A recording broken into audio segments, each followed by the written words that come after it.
Nii. Tere! Tere! Täna on meil Vaaria, räägime sellest, millest mis sülksuu parasjagu, toob. jah, mis sülksuu toob ja mis parasjagu mõttesse tuleb, et alustasime siin sellest, kuidas me siia Soome sattusime. Et tutvustada natukene seda Eesti-Soome elu siin. Et kui ma mäletan, kui mina nagu veel Eestis elasin ja mõtlesin selle Soome elu peale siin, eks ju. Ma teadsin küll, et väga paljud eestlased käivad ju Soomes. Aga ega mul endal ei olnud halli aimugi päriselt sellest, et minul oli ettekujutus sellest, mida mina kuskil uudistes kuulsin või siis keegi kuskil midagi ei rääkinud, on ju. Ja mul oli nagu nendest Soome eestlastest päris halb arvamus päriselt. Sest Kalevipoja, filmgi tehti, eks ju, Kalevipoja, siis ma vaatasin paar seda osa ära, mõtlesin, et joh, ei tea, okei. Et ma nagu mingisugune kuvand on eestlastel seal Eestimaal tekkinud nendest Soome eestlastest ja kui ma siia tulin 10 aastat tagasi, siis ma olin väga üllatunud, kui ägedaid inimesi siin on eestlasi. Vaata, kui ma nagu rentisin esimest korda selle teraapiaruumi, hakkasin neid üritusi tegema ja sündmusi, siis tulid nii lahedad eestlased. Ja ma olin hästi positiivselt üllatunud selles. Et minu arust küll võiks nagu eestlastele tutvustada neid Soome eestlasi, kes on siin väga nagu edukad, väga, väga tegusad. Sest siin on neid päris palju. Minul siukest, ma tulin nii ammu, et mul siukest... Millal sina üldse, ma ei mäletagi? Esimest korda tulin äkki 2003 või 2004, aga ma arvan, niimoodi, et ma jäingi 2006. 2006 kevadel. Päris pikalt, jah. Lembitu tuli juba 93 esimest korda vennaga koos siia. Siis ta läks Kagura tagasi ja siis mingil põhjusel tuli jälle uuesti. Tulid pakkumisi, vist tööpakkumisi ja siis ta tuli nende peale. Mul oli ka mingi 2001 või 2 või oligi see 4 juba, ma ei mäleta enam. See vist 2004 ka alla. Siis ma tulin ka, aga mul sai suht kiiresti, sai koppette sinna. Mulle nagu üldse ei meeldinud, ma Tallinnas sadamasse jõudsin, ma soome keelt kuulsin, et issand jumal, jälle. Ja ma ei olnud üldse nagu pikalt, käisime ka niimoodi kuidagi 10, äkki oli 10 siin ja siis 4 nagu tagasi nagu Eestis ja siis nagu Kalevipoeg. No ega minu esimene valik kuskil teisel maal elamiseks ei ole küll olnud Soome päris nagu ausalt, et see oli viimane variant üldse, kuhu tulla, mis mõttes ma olen nagu külmast Eestist lähen veel külmemasse kohta Soome, et nagu ei. No aga näed, nii kui sa ütled, seda ma küll ei tee. Siis järgmine hetk sa sööd oma sõnu, sellepärast, et elu paneb sind fakti ette. No mul oli, ma töötasin Eestis, ma olin töötanud seal mingi 10 aastat äkki või rohkemgi saekaatris. Ja siis hakkasid tekkima Eestis saekaatri siuksed suuremad firmad ja puidumaterjaliga hakkas nagu tuugaks minema, meil oli siuke väike küla saekaater. Ja ma mäletan, siis ma olin seal ees, kurat küll, et see nagu asi nagu vist ei lähe siin kuidagi paremaks ka. Oli alguses nagu palga ja selle koha pealt nagu hea lihtne. Ja siis ma vaatasin ringi, seal mingi mõnesaja meetri kaugusel olid need kortermajad. Kurat, peaks ehitajaks hakkama. Kuidagi niimoodi tuli see. Ja teine oli... kus see mõte sai veel kinnitust, oli see, et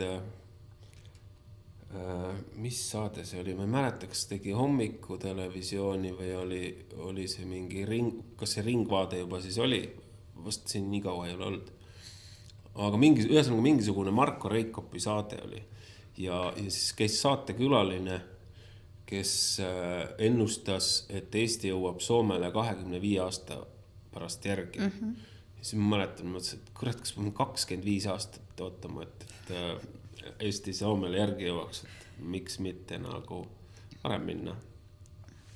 Ja tookord venna sõber oli tulnud Soome ja seal tekkis üks vaba koht, kus ta kutsus mu venda ja ma ütlesin, et no võta mind ka, ma olen nõus nagu, Eesti mõistes oli nagu see palk ikkagi parem kui Eestis ja ma ütlesin, et ma olen nõus isegi, kui sa mulle poole sellest maksad, mis ta nagu vennale lubas. Kas siis oli Margo aeg veel või?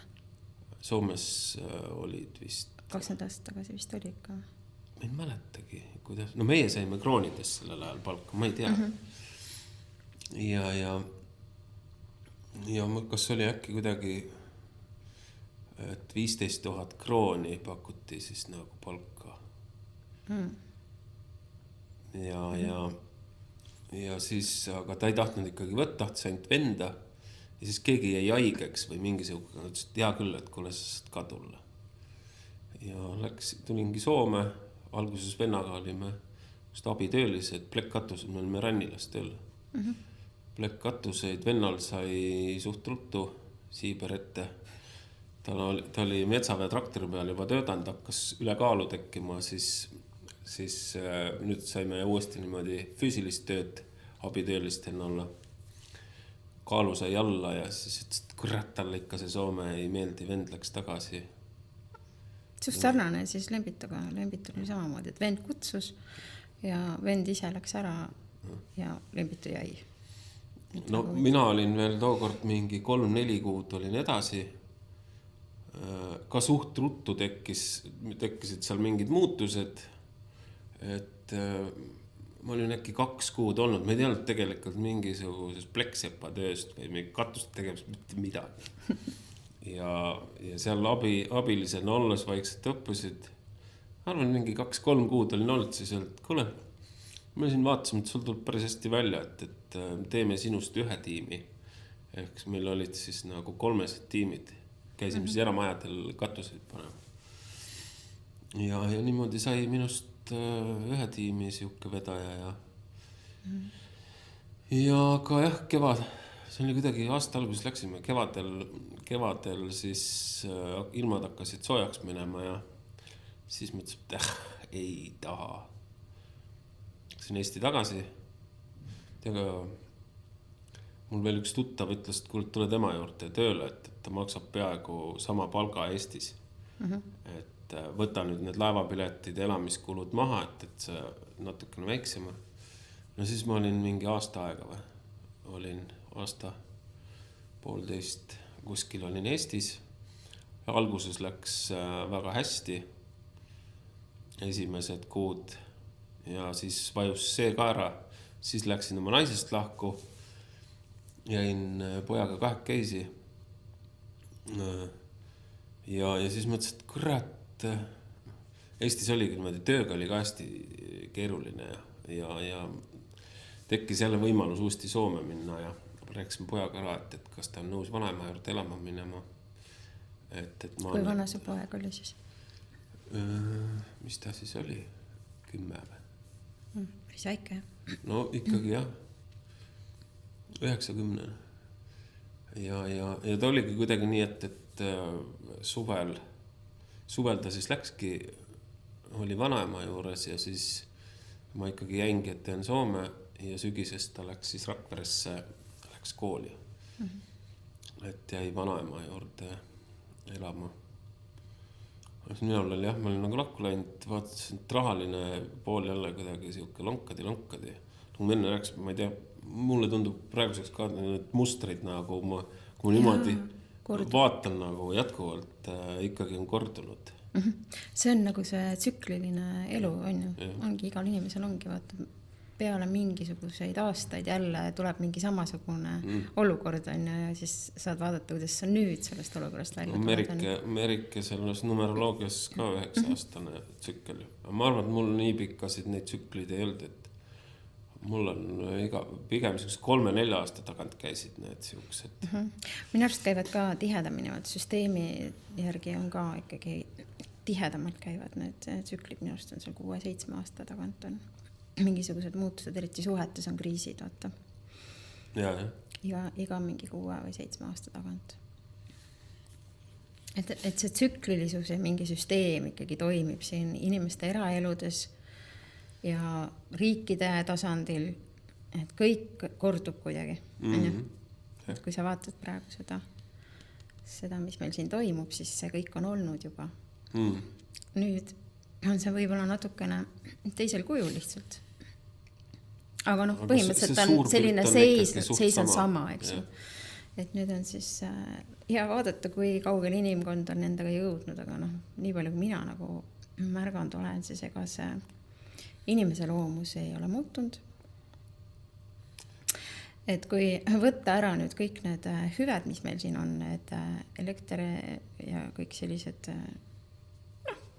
nagu öeldakse, et see on luksus ka, eks ju praegu, siis me läheme üsna kiirelt tagasi sinna kiviaega ikka. See on, et inimloomus on aastatuhandeid olnud sama ja see ei muutu. Jaa, aga seal on positiivne pool ka olemas. Millest me rääksime ka. See lööb selle õhu puhtaks, siis on võimalik nagu jälle uue koha pealt. Ma arvan, et iga kriis on mõeldud selleks, vaata suhtekriisid on ka mõeldud selleks, et suhe saaks minna järgmisele tasandile. Ja globaalselt on ka ikkagi mõeldud need kriisid selleks, et inimkond saaks järgmisele tasandile minna. Iseasi paljud siis lähevad, on ju. Ei tea, kas me nüüd õpime vaikselt püramiide ehitama? Ma arvan, et siin on aega veel. Ma arvan, et see, kes püramiidid ehitasid, need oli ikka väga kõrge tsivilisatsioon, sinna me veel ei küündegi. Eks see oligi natuke huumoriga mõeldud, et need lapsed hakka veel püramiide ehitama. Me oleme ikka väga lapsekingades siin praegu, et see ühiskond on 90% on ikka täitsa sellised emotsionaalsed lapsed. Ja ma arvan, et see on selles mõttes ka positiivne külg on loomulikult see, et inimesed hakkavad natukenegi võib-olla kriiside ajal mõtlema millelegi enamale. Saavad välja mingisugusest piiratusest sealt, et hakkavad natukenegi nagu trügima kuskile välja sealt nendest kastidest ja surutusest ja survest. Ma just mõned päevad tagasi mõtlesin omaette seda sama, et see kuidagi, see välismaailm, kõik on muutunud nagu nii tehislikuks, kuidagi siukene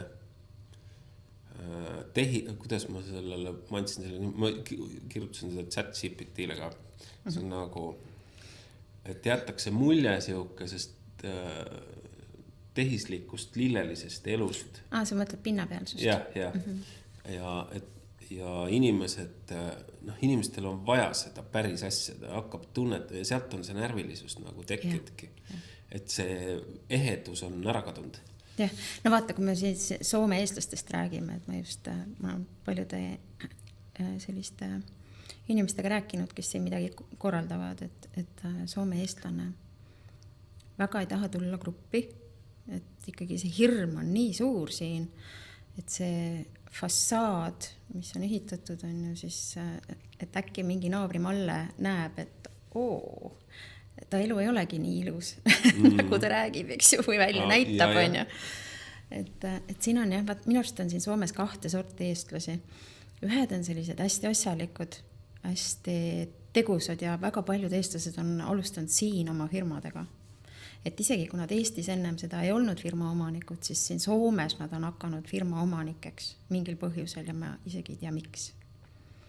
Võib-olla see on ka selle keele pärast alguses, vaata inimesed tulevad, nad ei oska keelt ja siis väga paljud on iluteenindajad, eks, ja siis, aga samas on ka selliseid tublisid.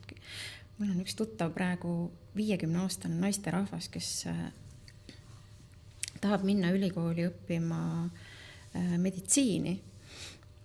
Aga kuna ta on nii vana juba ja tema see tunnistus on ju Vene ajast, eks ju, siis Soome valitsus ei tunnista seda tunnistust ja tema tahab kõike üle kontrollida, et kas on ikka lõpetatud, on ju. Ja nüüd ta teeb seda 12. klassi siis kõiki neid aineid uuesti siin Soomes ja soome keeles. Sa kujutad, et matemaatika, keemia, füüsika soome keeles. Ma wow, mis mõttes sa nagu teed seda, ma elus ei tuleks toime selle asjaga, eks ju. Eesti keeleski keeruline oli. Ja ta tõesti on nüüd kohe lõpukorral teeb ära need ainepunktid ja saab astuda ülikooli. Et noh, ülitublid inimesed minu arust. Nagu tõesti, müts maha, noh. Jaa. Et kui inimene ikkagi midagi tahab, siis ta on kõigeks võimeline. On päris huvitav, jah. Ma ei ole nagu mõelnudki, et sihukest asja, et kust peaks nagu alustama või mis ees ootaks, kui nüüd nagu tekkis ka näiteks sihukest soov, et noh, ei mäleta ju. Aga noh, kui ma võtan muidugi siit kõrvale selle, et sellest on nüüd ka 10 aastat, kui ma Saksas käisin, ma olin saksa keeles väga nõrk, põhikoolis õppisin saksa keelt. Ja kui ma seal 10 aastat tagasi natuke peale Saksamaal käisin, siis huvitaval kombel need sõnad olid siin kõik olemas, kui kuulma hakkasid, et võib-olla asi ei olegi nii hull, ei oleks nagu näiteks uuesti lihtsalt hakata nagu meelde tuletama. No võtta siin Soomes see süsteem on ikkagi, see koolisüsteem on nii hästi korraldatud, et ta sai endale võtta eraõpetaja ja siin on võimalik ka tõlk võtta, kui sa ikkagi nagu ei tule toime selle keelega, et no, see Soome riik aitab sind igal juhul, nagu, kui sa tahad õppida. Ma ei tea, kuidas Eestis sellega on minust, ma ei oska üldiselt kommenteerida seda Eesti poolt, aga mul on üsna mitu tuttavat, kes on nagu selle tee kõik läbi teinud ja Soome riik toetab seda väga. Et kui sul selline toetus sul taga on, siis see on ju suurepärane, eks ju. Siin on vist natuke lihtsam ka see, sest ma mäletan, kui mul poeg tõime ta Eestist ära Soome. Soome keelt ta tegelikult ei osanud, inglise keel oli tal suus. No, ta oligi mingi siuke, mõned võis olla sellel ajal 20, no mingi 12, 13. Siis ta läks Soomes kooli, 6., 7. klassi kuskile. Ja siis ta tuli koolis, küsis, kuidas koolis läks. Ta ütles, et ta on täielik ajude raiskamine. Ütles, et tema on õppinud seda juba 2-3 aastat tagasi, see, mis talle koolis õpetati. Et kuigi tuli võõrasse nagu keskkonda ka veel, siis ütles, et suht lihtne oli tal nagu need keeled. Et ta tuligi meil veebruarist või märtsikuust läks soome keelde või soome kooli ja üldjuhul on need ju väljamaalased peavad sama klassi käima 2 korda, nii et poiss lõpetas kevadel ära, märts, aprill, mai, juuni, 3-4 kuud käis. Siis öeldi, et ta on nii hästi järgi jõudnud, et pole mõtet teda nagu klassi kordama panna. Et kui on vajadust, siis võib-olla teeb 9. klassi uuesti, aga ta lõpetas paremini kui soomlased seal oma 9. klassi ja siis läks juba keskkooli. Väga äge. Aga ja need inimesed minu arust, kes siia tulevad nagu selle mõttega, nad rajavad oma kodu siia. Nemad on sellised, kes julgevad tulla. Noh, isegi oled märganud, eks ju. Nad tulevad siia gruppidesse, pole üldse probleemi. Aga siis on need teine kontingent, on ju, kes käivad siin niimoodi, noh, tilguvad, eks ju. Käivad ja siis on seal Eestis on ju, siis on siin ja siis on siin, hüppavad niimoodi kogu aeg. Võt need on nüüd need, kes on mõtetega kogu aeg seal Eestis. Siin on mingisugune, noh, mingi asi siin. Ma arvan, et siin nad käivad tööl. Siin nad lihtsalt käivad tööl, just, et nendel ei ole nagu selle maaga nagu midagi sellist ühist tekkinud ja ei teki ka ja nad ei tahagi seda. Ja võt nemad on need, kes siis loovad mingit kuvandit siin endale, eks, et siin näitavad, kui äge on ja siis laeva peal räägivad, kui kolossaalseid palkasid nad saavad ja siis lähevad Eesti ja ma kujutan ette, mis tekst seal veel on, eks. Et noh, enamus sellest ikka ei vasta tõele, eks. No üldjuhul on ju ikkagi, ma ei tea, nendega on ikkagi kaasas käinud vist see, sest mingi aeg oli see, et sa käid Soomes või, et Soomes on see, et kus sa käid ainult kühveldad rahataskusse ja siis Mannapudru mäed ja piimajõed on siin, et noh, nad võivad ju teenida küll siin mingisugust 3000 üle 3000 palka, aga noh, nad kunagi ei räägi sellest, kui palju nad tööd teevad. Ja kuidas nad elavad. Et noh, siin elavad ju kommuunides inimesed, et mingi, ma ei tea, mitu matsi siin ühes korteris koos, pead jalad koos on, eks ju. Söövad kiirnuudleid ja siis teevad hullult üle tunde ja on väsinud, eks ju, ja on pahurad ja no ongi. Ja siis lähevad Eesti ja siis on noh, okei, et jah, et siuke 2 kontingenti inimesi. Ma mäletan isegi aegu, kui see norm on mingi 160, 170 tundi. siis tööl käies, no ikkagi vähemalt 200 tundi pidid kuus tegema. Ehk siis sa tegid ju, ei ole nii, et ma olen kõrgepalgaline, sa tegid iga kuu tegid vähemalt nädala võrra rohkem tööd. Noh, ikka hullult panevad siin ikka üle tunde. Et siis, noh, kindlasti see on rohkem kui Eestis, aga... Ei no seda küll, aga noh, vaata, kui sa elad kommuunis, siis sa ei maksa ka nii palju üüri, sest Soome üürid on ikkagi väga kallid. Et siin on 2-3 tollane korter on mingi 1200-300 eurot kindlasti, eks ju. Et see vahe väga suur vist ei ole, eks ju, nendel korterites. Jah, on see 2 või 3, need on enam-vähem juba sama. No see hinnatase ei ole nagu enam nii. Et kui et seal on ikka vaks vahe, et kas sa elad iseenda üüritud korteris või ostetud, on ju. Või siis elad sa tõesti 7 matsiga, siis jagad selle 1200 eurot seal 7 peale ära, eks. Et see on ikkagi väga suur vahe. Et loomulikult siis sa võid seal hõisata. Aga noh, minule jäi ka tookord, siis kui ma veel ei olnud siia Soome poole nagu isegi mõelnud, et ma siia võiks tulla, siis mul jäi ka siuke mulje, et siin on ikka, siia tuled, et noh, siis sa ikka saad ikka hullult nagu miljonäriks, on ju. No ei, nii ei ole. Ja kusjuures minagi ikkagi alguses, kui ma tulin, siis see oligi see, mis ma rääkisin ka sinna katuse peale läks. Ma kohe hakkasin arvutama. See on nii, kulusid mul praktiliselt ei olegi, nii iga kuu ma panen selle kõrvale.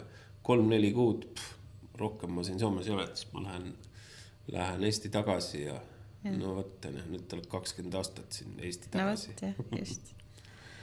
Aga samas mulle siin Soomes nagu meeldib see, et siin on kuidagi selline,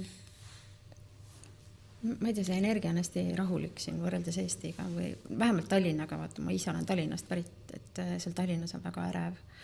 Et sinna laevaga üle lähed, siis tunned kohe, kuidas nagu kõigil on kiire, kõik jooksevad kuskile. Siukene ärevuse tase on tohutult, meeletult suur. Või kuidagi üldse see energia on hästi kiire. Et siin on, soomlased on tõesti nagu aeglasemad. Nad võtavad nagu chillimalt seda asja. Siin ei võeta minu arust seda tööd ka nii ülitõsiselt. Soomlased üldiselt väga ei tee üle tunde. Nad hindavad siin puhkust. Ja kõik on nagu chill minu arust siin võrreldes nüüd Eestiga. No, see on minu arvamus. Ma ei oska nagu nii suurt siukest võrdlust, sest ma olen nagu Eestis töötanud ikkagi nagu väga, ikkagi üle on ju 20 aasta tagasi. No ma mõtlen üleüldse nagu sellist, nagu seda fooni. Muidugi, kui ma Hispaaniasse olin, siis mulle tundus, et seal üldse mitte midagi ei tehta.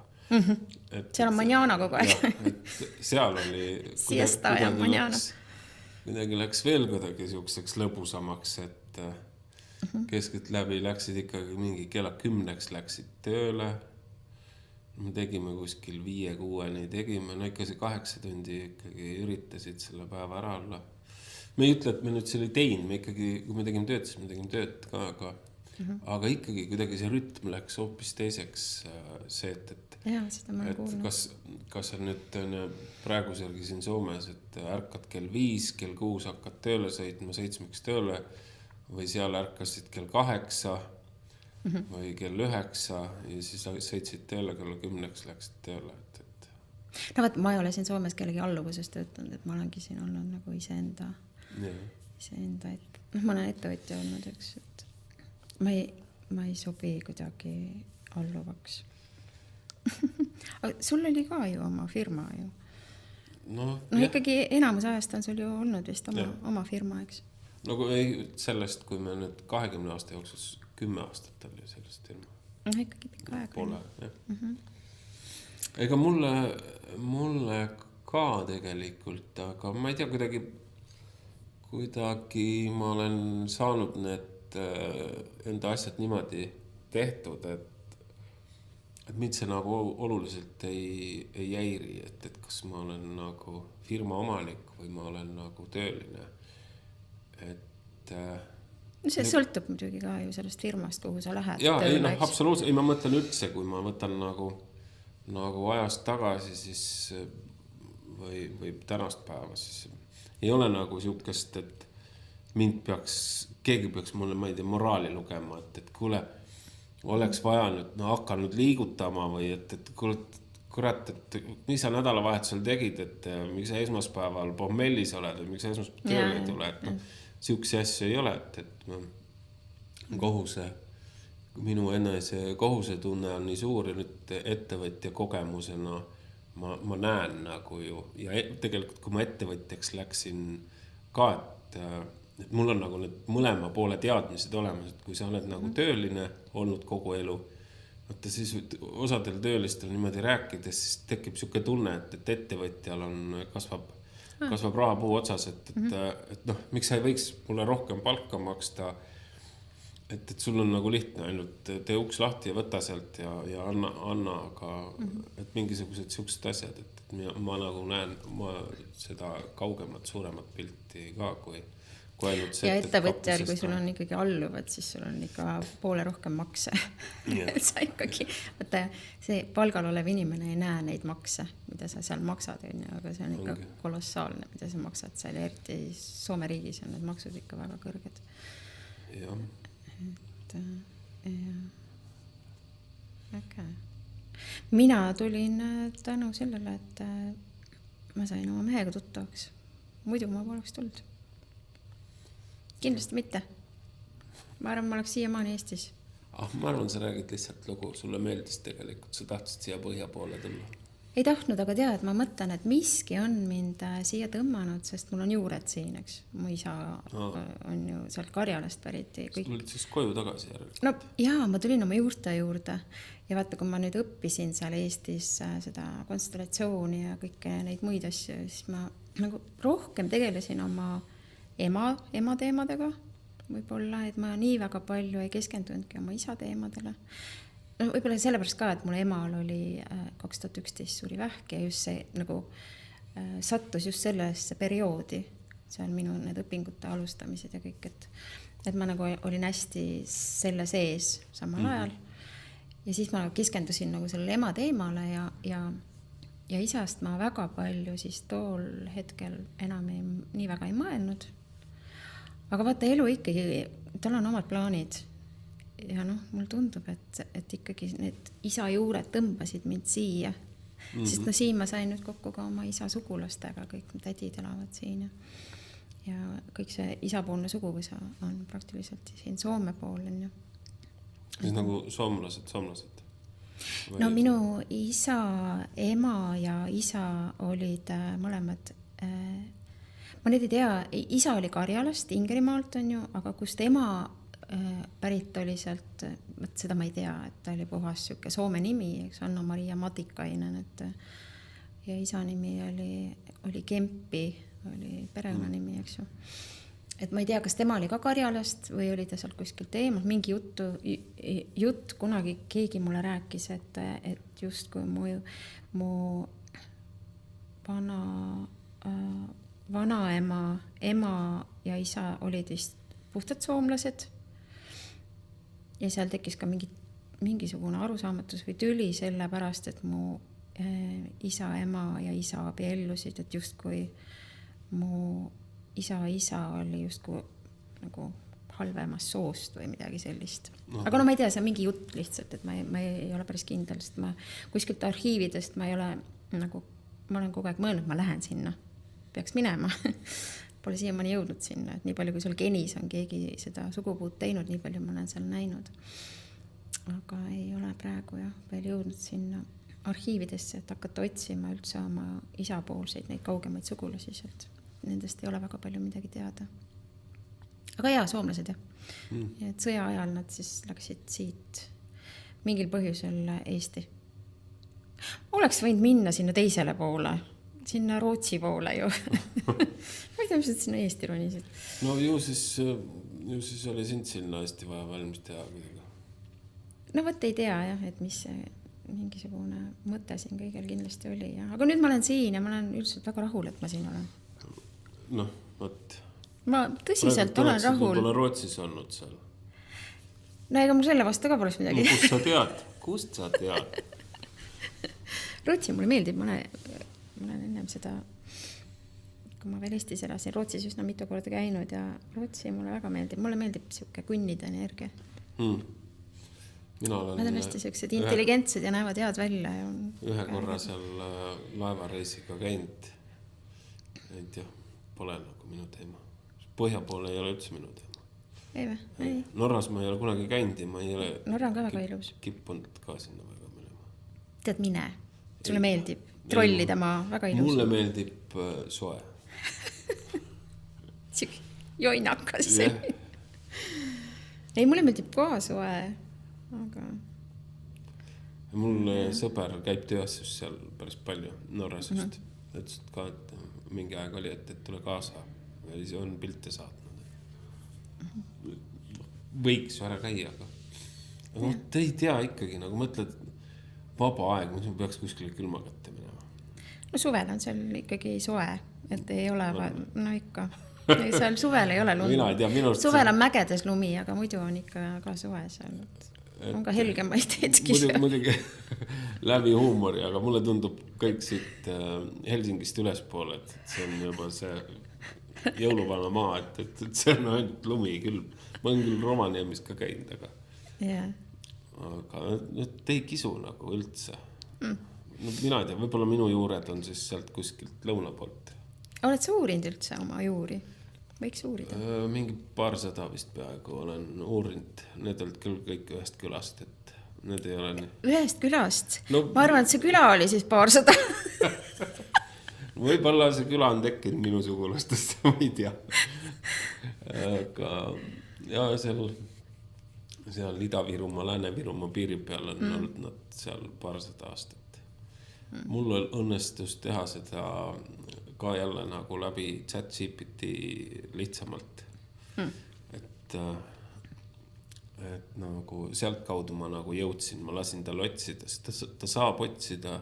Seal oli kuidagi niimoodi, et kui inimene on surnud, siis ta saab nagu otsida, kui sa paned need mingid nimed asjad. Kule jube ja mõte, ma proovin ka seda. Et ma sain nagu päris kaugele pluss siis sealt, geeni ka veel on ju. Ja ma hakkasin juba seal kiriku neid kroonikaid ka juba uurima, siis mul juhe jooksis kokku, siis mul läks kuidagi motivatsioon. Keeruline neid lugeda, seal peab olema mingi spetsialist, kes oskab neid seal tuhlata ja neid vaadata ja lugeda neid. Aga ikka huvitav seal ja mina ema poolega mul läks kuidagi kiiremini ummikusse see isa poolega just. Ja huvitav oli veel see, et meil on nagu, see minu perekonnanimi on ju see muudetud ära, ma mõtleks, sakslased muutsid saksapäraseks või? Et see meie eelmine Eesti nimi on ka ainulaadne Eestis. Mis nimi see on? Tennemann. Jaa, ei ole kuulnud. See on küll saksapärane vist. Ründla on nagu see, et oli enne Tennemann ja siis tuli Ründla, et mõlemad on ainulaadsed nimed selles suhtes. Jah, sellised haruldused on ju. Et mitte kellegi kasele liiga teha, aga et ei ole kask. No nagu mina, kõiv, eks ju, kask. Kask. See tuli küll, et mingi... ei ole mingi kask. See, ma üldse nagu, ma hakkasin järsku sellele hetkel mõtlema, et mis su perekonna nimi on. Ja see on huvitav, et soome keeles on ju ka koivu. Ka kask. Me oleme isegi mõelnud Lembituga, et äkki soomestaks ära, et lastele... Päriselt nimi on ikkagi nimi, et vaata see õ-täht on ju, et siin soome keeles nad ei tunnista õ-tähte. Ja küll ma olen siis olnud erinevaid asju siin. Kihv ja köiv ja käiv. Et küll seda väänatakse ikka igate pidi. Et see... Aga nii on. Ei hakka selle pärast soomestama. Minu Üga on täpselt samamoodi. Et seda on ka väänatud. Aga ometi ju soomlastel on ju Y-ina, eks ju. Nad mõtlevad see U-täppidega, et seda tuleb kuidagi väänata. Et see on nagu see on tundmatu nende jaoks. Ja samas minu see eesnimi on ju Y-ga lõpus on ju, ja siis ma olen neile heidüü. Nii. Nii et ma olen mõlema nimega on täitsa nagu käpikud. Heidüü ja siis köiv. Nad ei oska üldse hääldada, see on nii naljakas. See on äge. Sa oled just nagu väljamaal. Ma olen nagu mingi ufo siin. Ei, kui ikka väänavad, siis tuleb siuke Rootsi pärane see nimi. Äkki ikka peaks sinna Rootsi. Ja, Keidi, Kööby. noh, on ju midagi, ei ole Soome oma, Eesti oma ka mitte. Ja, no võt, ei tea. Kes seda teab, mida elu toob? Ma ei hakka nüüd ütlema küll, et mitte kunagi, sest ma tean, et nii kui Siis sa on seda kohe- ütled, siis siis järgmine lähed koju- hetk on sul juba see, et sa oled sinnapoole teel, Jah, et lähed koju et parem mitte. pakkima. Oleme avatud kõigele, mis elu toob. Et aga noh, ma arvan, et mul on siin Soomes ikka midagi ära teha. Et praegu on hästi palju, mul seda isa teemat tuleb sisse ja ma olen hästi palju uurinud tema kohta ja lugenud neid ingerisoomlaste raamatuid ja ajalugu ja olen hästi palju tutvunud selle isa suguvõsa poolega. Ja olen hästi palju ise ennast ära üles leidnud sealt. Nagu see pool, see 50%, mis ma olen oma isa, et ma olen hästi palju saanud sealt ikkagi endale. Noh, mingid äratundmused on tekkinud, et mida ma olen lapsepõlves saati juba mõelnud, et huvitav, et miks see nii on. Ja nüüd olen saanud endale vastused. Et nüüd ma saan aru küll, miks see nii on, et see tuleb sealt. Ja.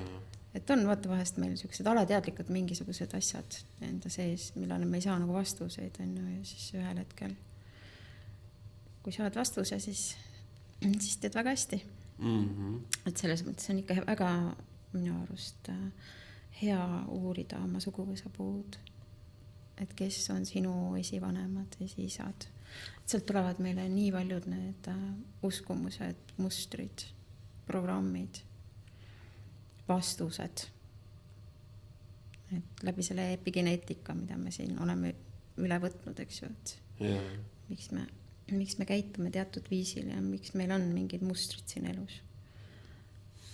No vaat, kui ma niimoodi hakkan mõtlema, siis mu poja emal olid mingid sugulused seal Rootsi poole peal. Ja kui see rahaga see teema on olnud, ja see oli Rootsis mingi rikas tädi olnud ka veel, et äkki ma kannan hoopis seda karmat endaga kaasas. Eesti poole pealt ma ei ole veel näinud, et nad hirmsalt rikkad oleksid olnud, aga kuskil midagi jooksis, tuli välja, ma ei tea, konstellatsioonis. Oota, see oli su isa, see oli sinu poja ema poolt? Jah. Noh, ma ei usu, et sa sealt väga endal midagi kannad. Kui siis poeg midagi saab kanda sealt. Ta ikkagi ei ole nagu niivõrd palju sinu suguvõsa kui selle naise poolne suguvõsa. No võt, mine tea. Või siis ma olen... Või olite sugulased oma vahel või? No, piiks! Ei olnud. Aga ma arvan, nüüd läheb võib-olla esoteeriliseks, aga mul on nii palju verd loovutanud, et ma arvan, et see on ka midagi ära rikkunud. Sa oled nagu doonor olnud. Mida see ära rikkus? Minu veri läks võib-olla kellega ei oleks pidanud minema, ma olen seotud taga. See muideks on täiesti adekvaatne jutt, mis sa ajad. Sest vereülekanded ja doonorlus, üldse organidoonorlus vägagi seob. Sest sa annad ju oma rakke teisele inimesele, võõrale inimesele.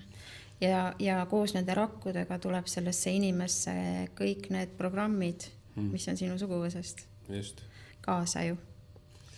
Et vaata, kui palju on olnud selliseid juhuseid, kus inimesed on kas mingid südame siirdamisi teinud või ükskõik millise organi siirdamisi. Ja siis nad hakkan nägema mingid imelikke unenägusid ja hoopis teistmoodi ennast tundma hakanud ja mingid sellised veidreid asja on hakanud juhtuma.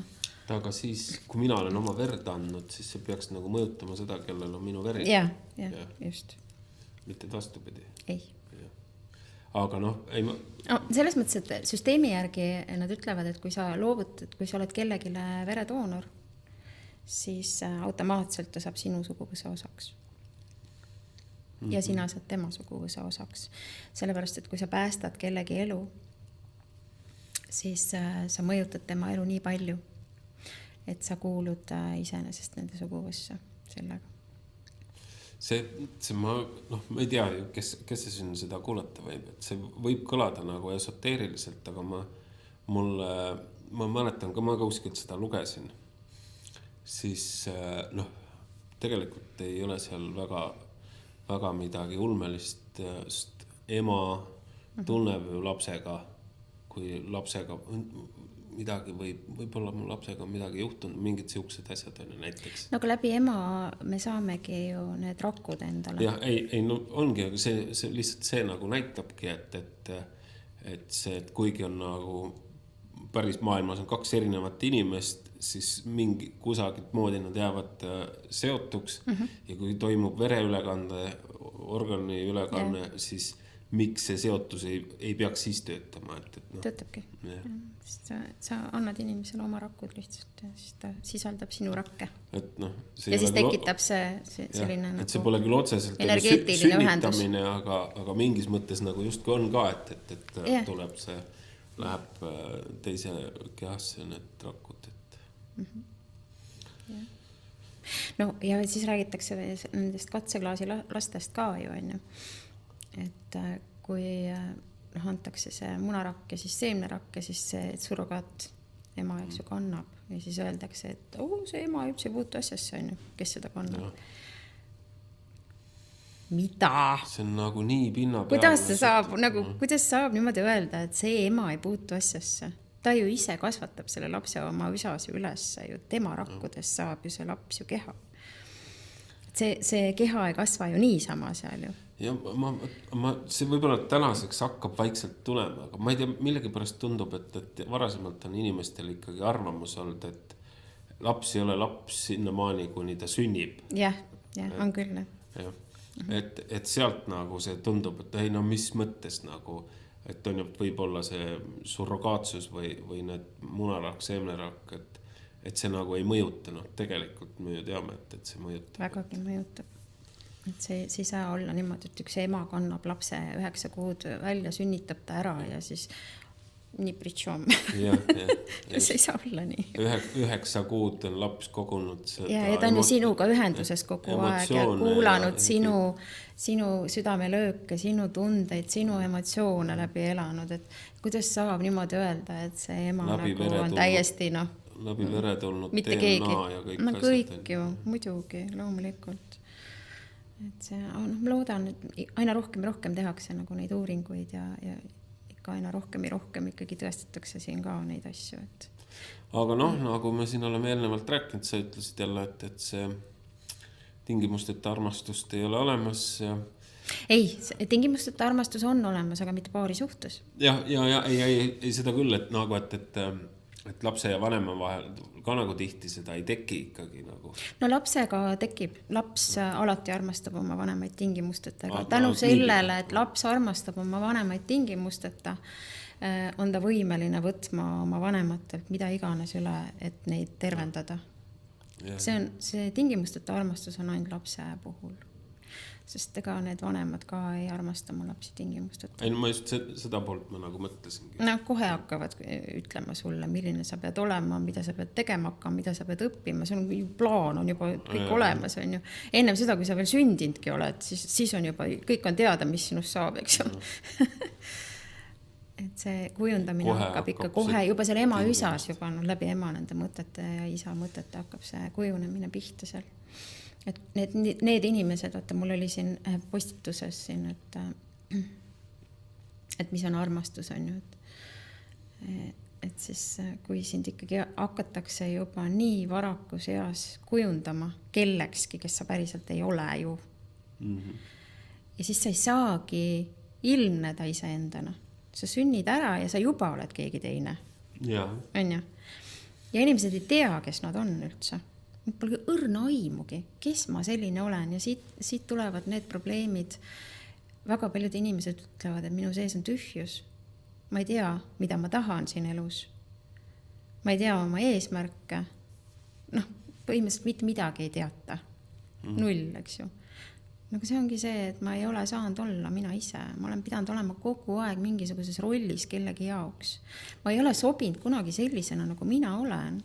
Elanud ainult kogu aeg kellegi ootuste järgi. Jah, ma ei ole saanud isegi sündides olla see, kes ma olen. Sest öeldakse ju 2-kuusele beebile juba, et mida sa jonnid. Beebi, kes kes ei oska ennast muud moodi väljendada, sest tal ei ole sõnu ja siis ainukene viis, kuidas ennast väljendada, eks ju, kui tal midagi häda on, siis ta läbi nutu seda väljendab, eks. Ja siis talle, no siiamaanigi ma kuulen seda, kuidas öeldakse, mida see, noh, laps jonnib teil. Noh, see ei ole jonn ju. See on lihtsalt ellujäämisviis, on ju. No me oleme sellest nii palju varasemalt ka rääkinud, see on ikkagi ka, et loodetavasti inimeste see teadlikkus kasvab, et see et noh, ikka juba beebist peale ikkagi tõstetakse sinna täiskasvanu kohale teda, et hakatakse justkui võtma täiskasvanuna, et see, ka see paarikuulne peaks juba teadma, et jonnimise asemel võiks selgelt öelda, mida sa tahad. Just. Mis sa jonnid? Titt oled või? Mis sa jonnid? See ei või siis öelda mulle, hakka rääkima. Mida sa tahad, sa hakkad pää ja mina nüüd leiutan ja mida sa tahad. Vaata, kui huvitavad, me jõudsime Soome eestlastest siia, on ju. Aga huvitavad käenakud on. Aga jaa, et mis on armastus? Mis sinu jaoks on armastus? Oh, jumal küll. No, väga filosoofiline küsimus. Ei ole jumal küll. Mis ta on?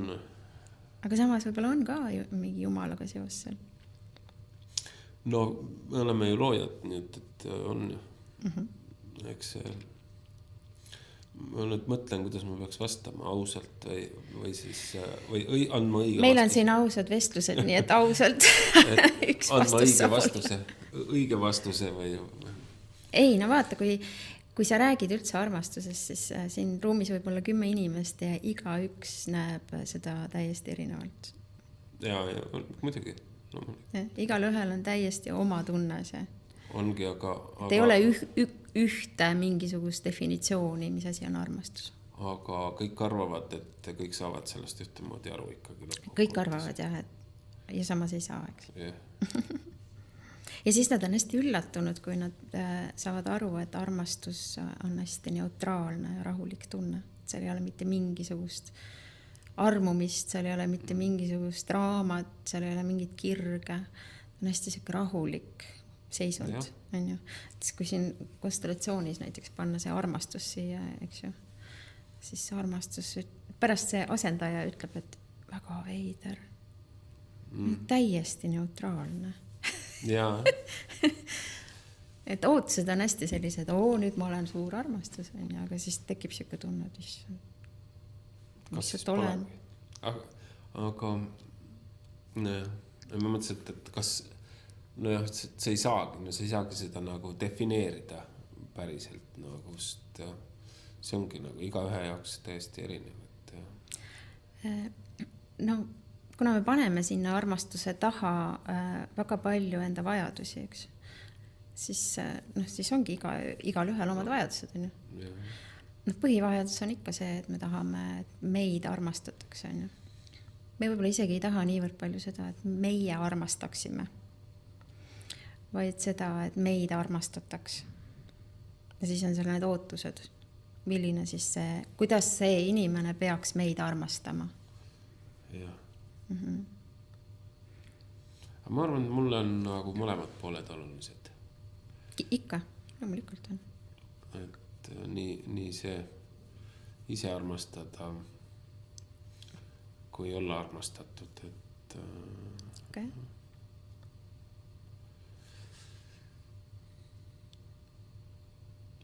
Jah, aga need Horvaatia ja Hispaania olid mul nagu selles suhtes nagu jah, ikkagi nagu siuke palverännak, et seda hästi palju üksi olemist ja vaatama, et tegelikult on endaga päris äge koos olla.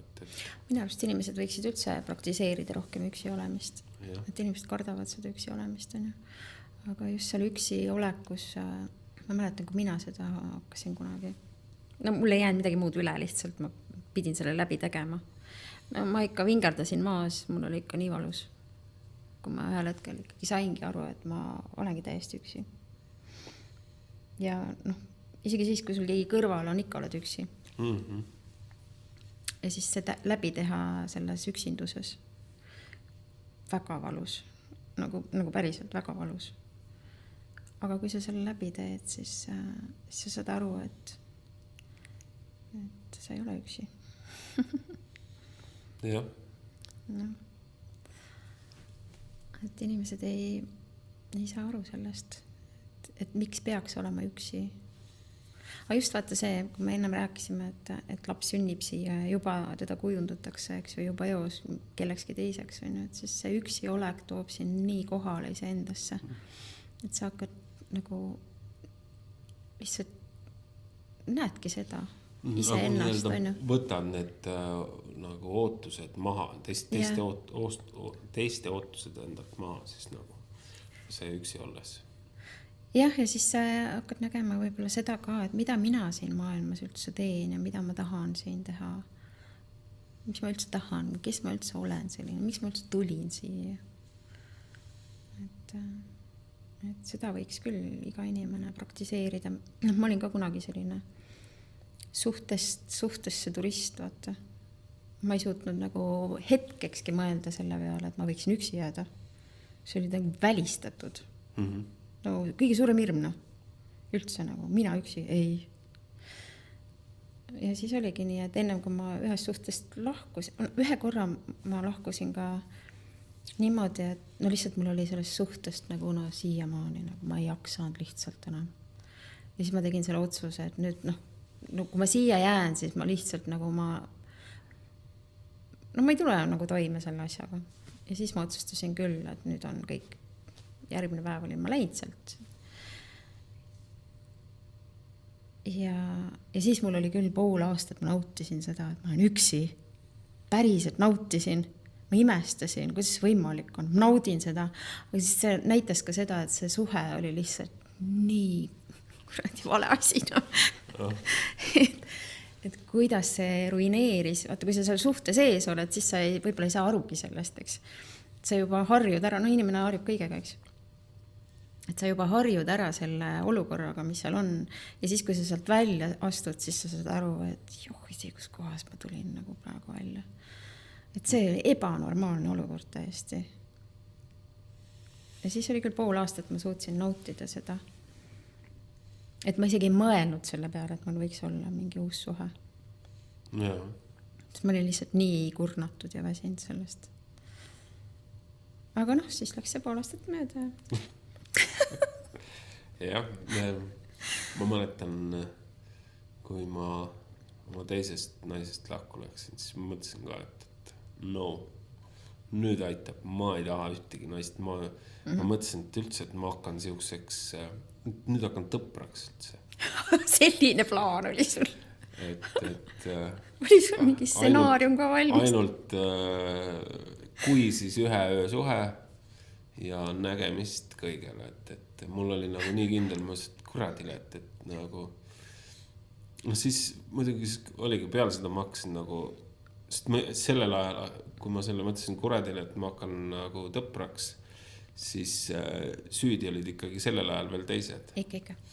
Aga kui ma olin nagu, ma ei mäletagi, kaua ma olin pool aastat, olin üksi olnud, siis ma ikkagi hakkasin juba mõtlema, et oota, 2 suhet nagu juba tuksi läinud, et üks okei on ju läheb, lükkasid sinna noorus, nii noor ka ja kurat, teine ka nagu läheb, et äkki siis ikkagi, äkki siis ma ise olen nagu midagi valesti teinud.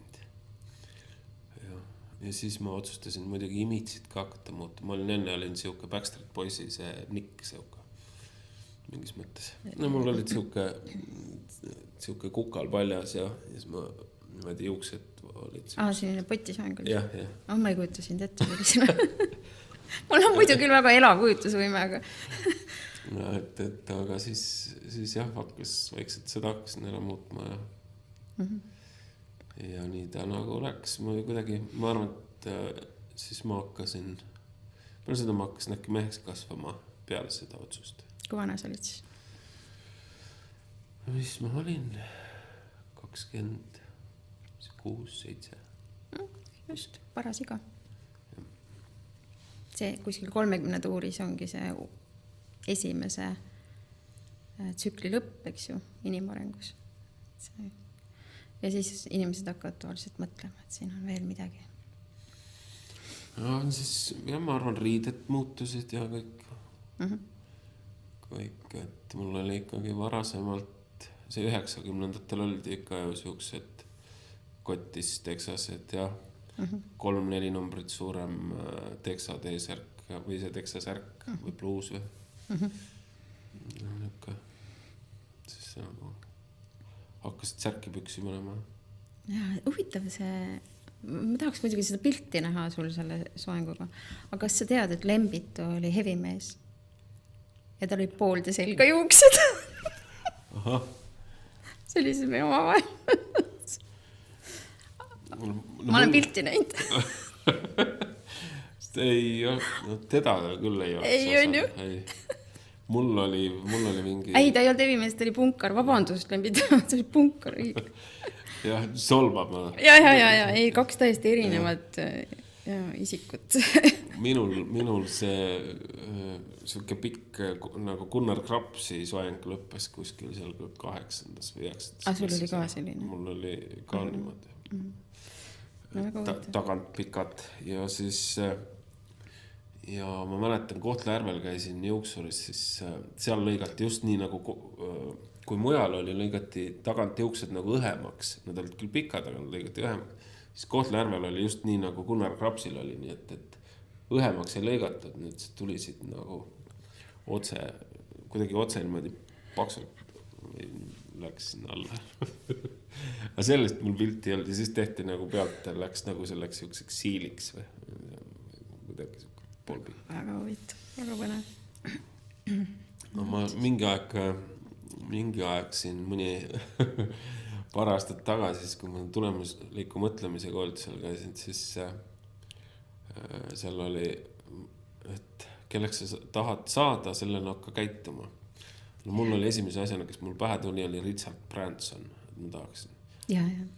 Mingi miljardil. Siis ma Anule ütlesin, et kui ma hakkan nüüd juukseid kasvatama ja abet kasvatama. Vaata kui huvitav, et kui sa tahad kellekski saada, sa ei tahtnud ju temaks saada, sa tahtsid miljonäriks saada. Ja, aga et kui sa tahad miljonäriks saada, siis käitu nagu miljonär, mitte nagu Richard Branson. No jaa, aga vaata, trolli sisse saada, siis peaks nagu natuke sarnasem olema. Sest ma mäletan, kui ma esimesed korrad unistama hakkasin, siis mul ikkagi nii, kui ma silmad kinni panin, no mul olid pikad juuksed lokkis. No, ma ei tea, kas mul lokkis on. Lihtsalt jutu lihtsalt vahepeal küsiks, et said sa miljonäriks ka? No ma olen teel sinna. Võtab aega. Austan sinu meelekindlust. Ei, ma olen liiga pujään, et alla anda. Ainult, et nüüd sa ei ole üldse tema moodi, eks? No ma jõuan veel, abe juba kasvab vaikselt. No, küll see mingi aeg läheb peahalliks ja siis võid ju kasvatada siukse mikrofoni endale. Soome, kus me alustasime? Soome eestlased, Soome... räägime juuste soengutest. Miljonäriks ei ole saanud, kumbki meist on ju. Aga ma arvan, et... Ma arvan, see on ikkagi aja küsimus. Jah, ja mõnes mõttes võib-olla oledki juba miljonär. Jah, kogemus ja miljonär. Jah, hindamatu, eks ju, kogemused. Just. Paksust ja vedelast läbi käinud. Jah. Ja nüüd me oleme siin Soomes ja teeme siin sellist asja ja vaatame siis. No, päris äge, minu arust. Ja. Minu arust mingi uus asi jälle siin teha, et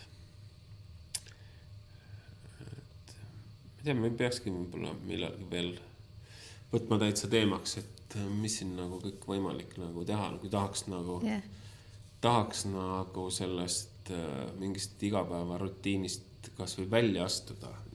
Saada natukene teistsugust inimestega kokku ja vaadata, et noh, pole midagi karta. Siin on turvaline ja täiesti normaalsed inimesed käivad siin. Isegi väga normaalsed inimesed käivad siin. Kes jah, väga normaalsed. On ju, isegi nagu mitte lihtsalt, vaid väga. Et siin ei ole nagu mingisugust parastamist. Tagarääkimist, mingisugust arvustamist, hinnangute andmist, kõik on väga toetavad ja väga südamlikud inimesed, kes siin käivad. Jah, sest eks meist enamus, kes siin ikkagi käime, meil on ikka paras oma kogemuste pagas kaasas ja on seda mõistmist.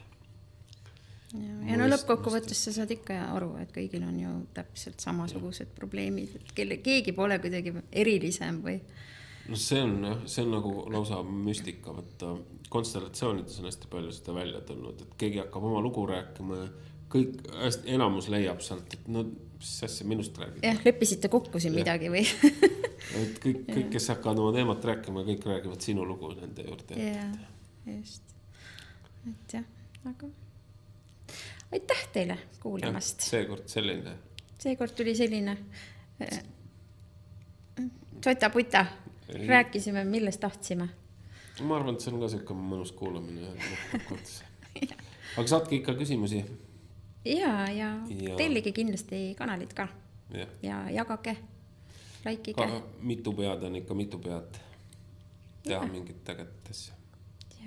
Aitäh ja ilusat nädalat teile. Järgmine nädal uuesti.